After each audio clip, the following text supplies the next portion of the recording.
Sorry, I have no idea what happened. I don't either. We're trying these for the first time. These are webinars as opposed to just meetings. So there's something weird. That's all right. Well, maybe we can diagnose it later, but I'm glad I'm in with 1 minute to spare. Absolutely, absolutely. Can you see the question Q&A? Yes. Okay, good. And I've got closed caption on, and I'm going to do a poll at the beginning after I introduce us. And then I'm going to take us both off camera and go right to the PowerPoint. How does that sound? Sounds great. All right. You're so good. You're so good. Oh, we're giving this a shot. We've never done webinars before, but they give us a lot more flexibility. So we've got quite a few people. So Good.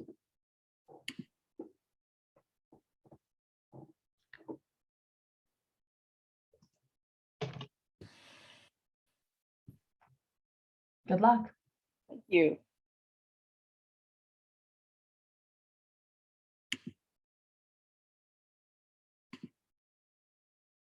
And we're going to give everybody a chance to get in. And since it's a webinar, we won't hear you right away.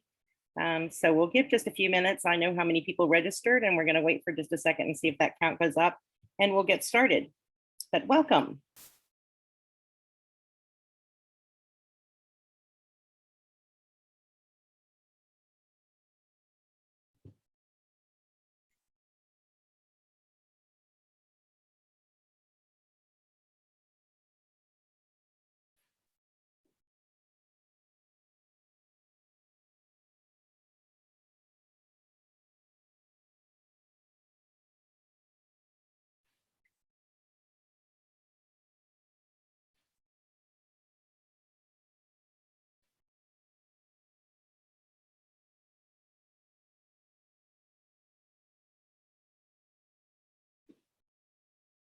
And our count is going up. So I'm going to go ahead and introduce myself and Alexa McCree, who is on the call with us.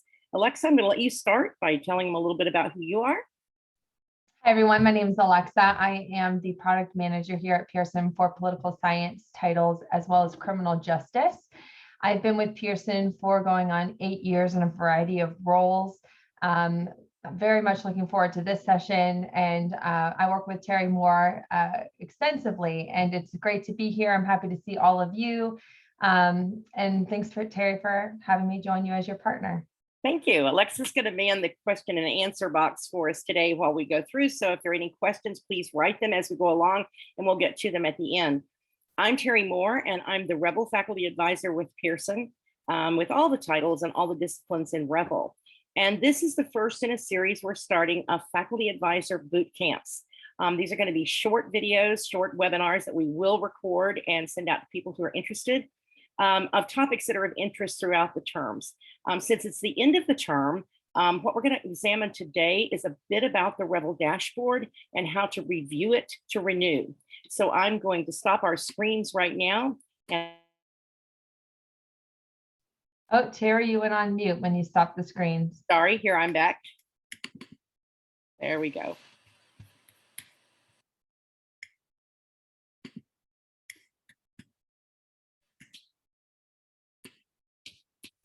All the things out of the way so I can see our slideshow.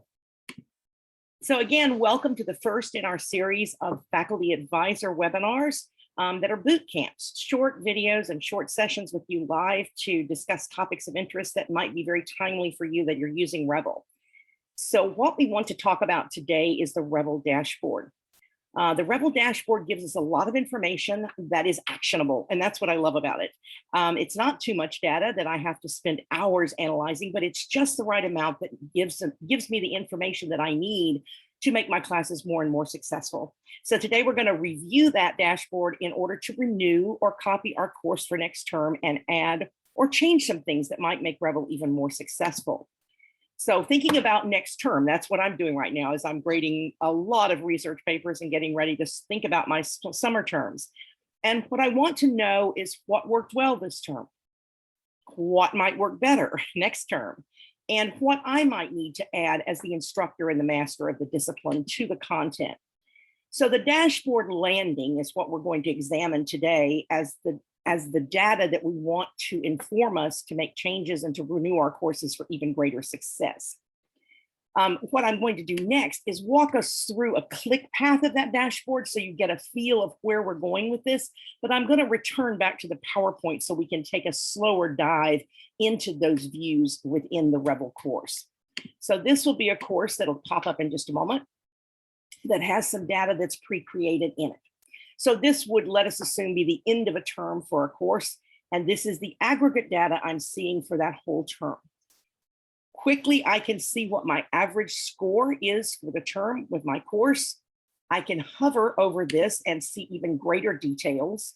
Tells me a lot about the assessments. We're going to come back to all of these views in detail. I can come over here and see the struggling students in my class. I can see the low activity students in my class.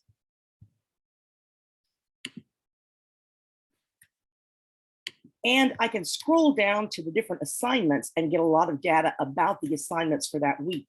For instance, for the December 31st assignment, I can hover over the 63% and actually see the grade distribution for that particular assignment week. I also can scroll down and see some additional data in weeks where there were 2 challenging items. And we're going to talk in detail about what we can do knowing that there were some challenging items in that week's reading. So I'm going to return now to our view with our PowerPoint, which gives us a little more time to really dig deep into those views. And the first thing I want to talk about is reviewing the assessment types. You know, should my settings change? Now, we looked at the landing page, and the first thing we saw were the assessment types, viewing the score details. When I open that up, I see that there were 4 assessment types I used in my class: shared writing, module quizzes, chapter quizzes, and some concept checks. And if I look at the average scores on these, it gives me some information. Now, we're going to assume that this class is not a typical class because they don't seem to be doing very well. But we can see that the lowest score is in the concept checks.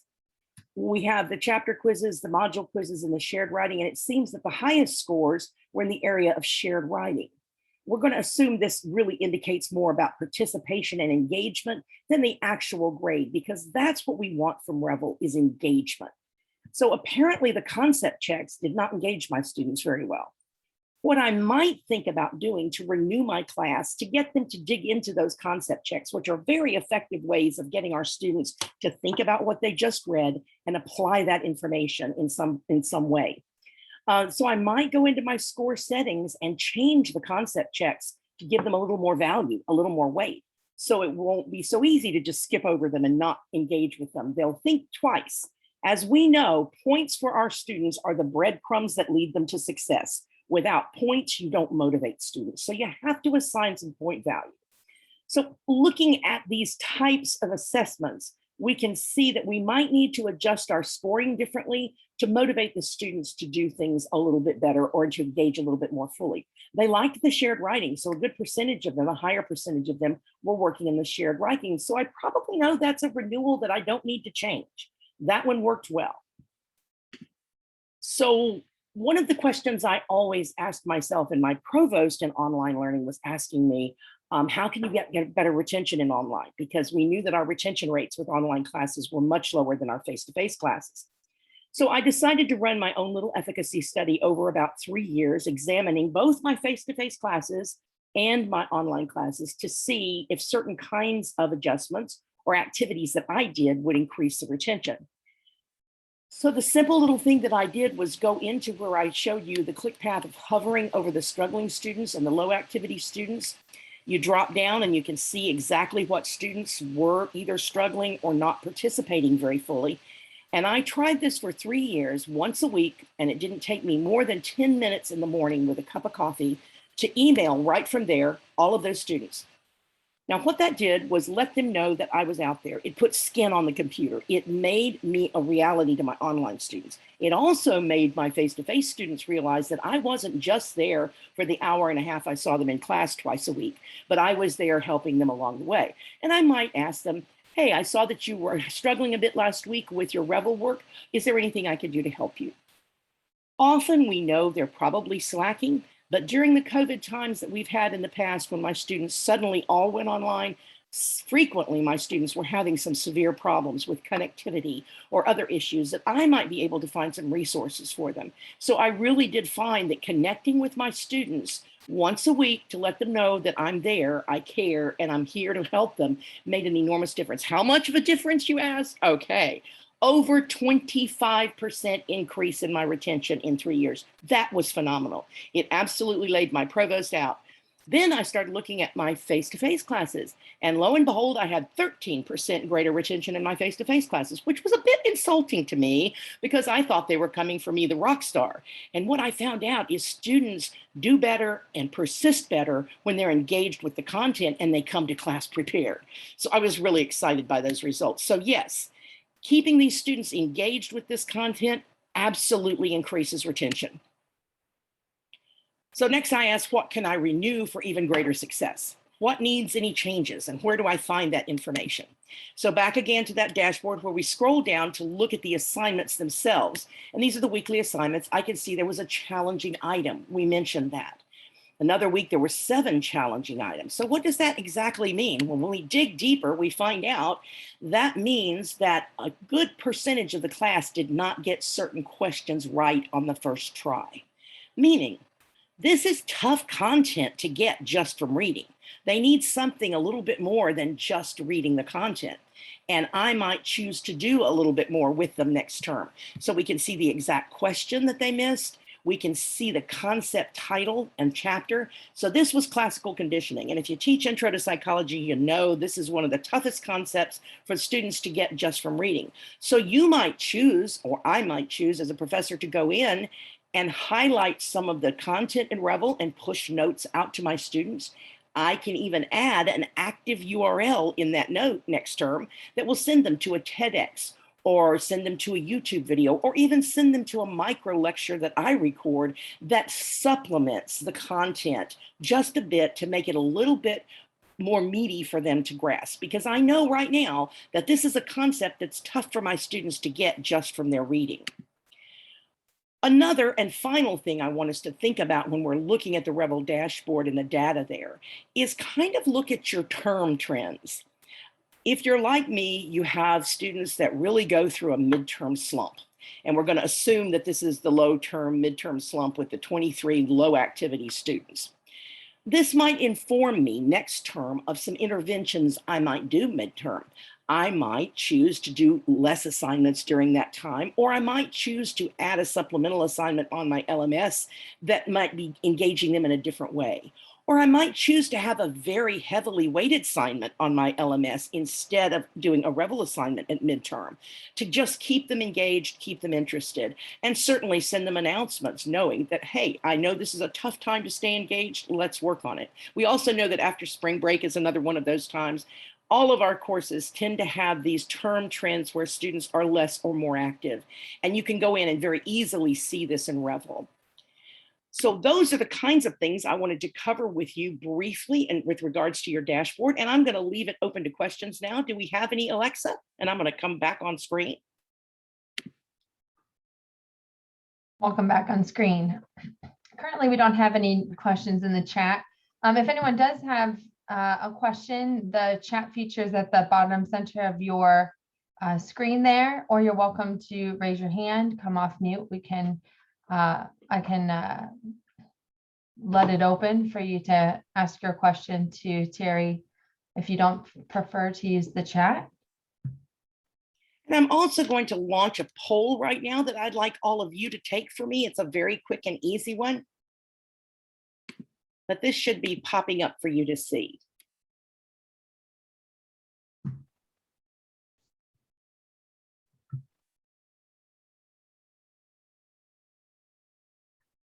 Give you just a few more seconds to answer if you would.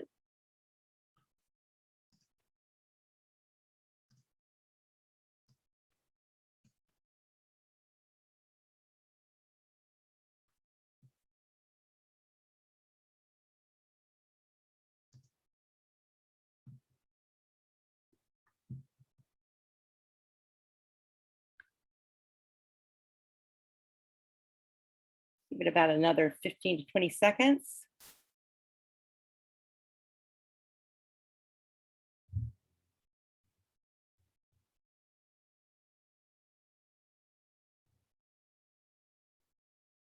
And I'm going to end the poll, but what I found from our polling here is that 100% of you do indeed review the course data before copying it to the next term. And you make changes to your courses in between terms to increase the success. So that's really good information. That's excellent. We're going to end that poll. So are there any questions that any of you have? Let's see. Have we opened our Q&A?